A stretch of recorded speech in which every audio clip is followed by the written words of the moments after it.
Assalamualaikum warahmatullahi wabarakatuh. Saudaraku semua yang dirahmati Allah, dalam agama Islam ada sekian banyak hewan atau binatang yang diperbolehkan untuk dibunuh. Namun ada pula beberapa binatang yang tidak boleh dibunuh atau haram untuk dibunuh. Lalu binatang apa sajakah yang tidak boleh dibunuh dalam Islam? Allah melarang atau mengharamkan untuk membunuh beberapa binatang tertentu yang mempunyai alasan. Allah pun telah memperbolehkan untuk memanfaatkan beberapa hewan dan tumbuhan untuk diambil manfaatnya oleh manusia.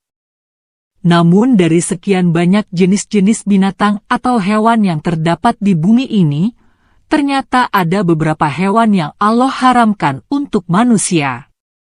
Selain wujud cobaan bagi manusia, hal itu pula disebabkan Allah mencegah kita untuk membunuh binatang tersebut. Namun apa sajakah binatang yang diharamkan untuk dibunuh? Inilah 5 binatang yang diharamkan untuk dibunuh di dalam ajaran Islam. Apa saja? Simak terus videonya. Pertama, semut. Semut jadi salah satu hewan atau binatang yang dipercayai selalu bertasbih. Hewan atau binatang kecil ini juga merupakan bala tentara Allah yang terbanyak. Semut termasuk salah satu hewan yang dilarang dibunuh dalam ajaran Islam. Hal ini sesuai dengan sabda Rasulullah Shallallahu Alaihi Wasallam dari Abu Hurairah. Rasulullah Shallallahu Alaihi Wasallam bersabda, seekor semut sempat menggigit salah satu seorang nabi. Kemudian nabi itu menyuruh untuk mendatangi sarang semut serta membakarnya. Namun kemudian Allah menurunkan wahyu kepadanya, apakah cuma sebab seekor semut menggigitmu lalu kalian membasmi satu umat yang senantiasa bertasbih kepadaku? Hadits riwayat Muslim.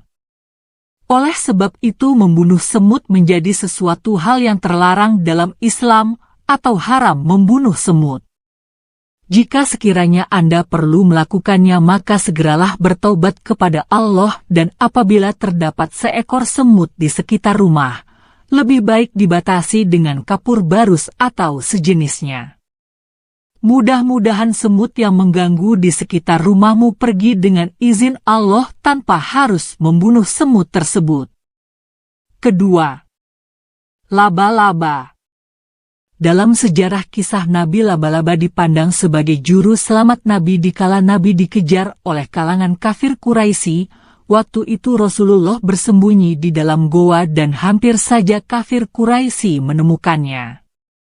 Tetapi berkat seekor laba-laba yang bersarang di mulut gua dan menutupi gua tersebut sehingga kaum kafir Quraisy beranggapan tidak mungkin terdapat orang di dalamnya. Rasulullah pada waktu itu berada di dalam gua ditemani sahabat sejatinya Abu Bakar Siddiq. Mereka sedang bersembunyi dari kejaran kafir Quraisy. Namun kaum kafir Quraisy yang mengejarnya beranggapan tidak mungkin di dalam gua ada orang karena di mulut gua tertutupi sarang laba-laba yang masih utuh dan sempurna, serta mereka di situ mendapati 2 ekor burung merpati. Maka mereka tidak menyangka kalau di dalam gua ada orang yang bersembunyi. Merujuk pada kisah tersebut, maka tindakan membunuh laba-laba adalah perbuatan dosa karena diharamkan untuk membunuhnya.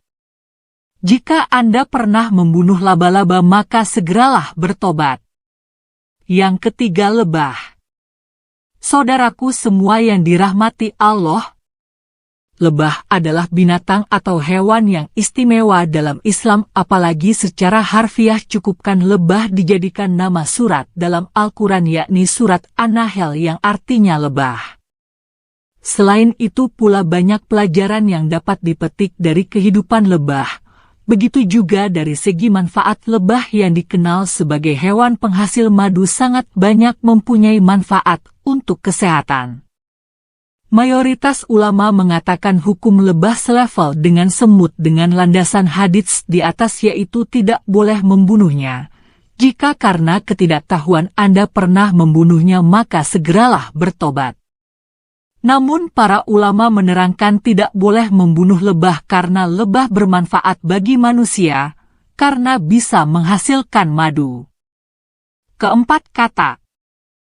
Kulit katak terkenal bisa dijadikan obat penyembuh penyakit kulit yang sulit disembuhkan, akan tetapi Islam melarang pemanfaatan katak jika masih terdapat bahan yang lain yang dapat dipakai sebagai obat oleh sebagian orang. Oleh sebab itu dalam hadits dipaparkan bahwa Rasulullah Shallallahu Alaihi Wasallam sempat menyatakan terkait haram membunuh katak sebagaimana haramnya menyantap katak. Jadi jika Anda pernah membunuh apalagi memakannya, maka segeralah bertobat. Kelima, burung hudhud. Burung hud merupakan salah satu hewan atau binatang yang disebutkan dalam Al-Quran. Burung hud ini sangat terkenal dalam kisah Nabi Sulaiman karena menjadi utusan yang mengantarkan pesan Nabi Sulaiman kepada Ratu Bilqis. Keutamaan burung tersebut haram dibunuh sesuai dengan ketentuan Islam. Itulah tadi 5 hewan atau binatang yang haram dibunuh dalam ajaran Islam. Bagi Anda yang terlanjur pernah membunuh, segeralah bertobat kepada Allah Subhanahu wa Ta'ala. Semoga kita semua selalu diberi rezeki dan selalu dalam lindungannya. Akhir kata. Wassalamualaikum warahmatullahi wabarakatuh.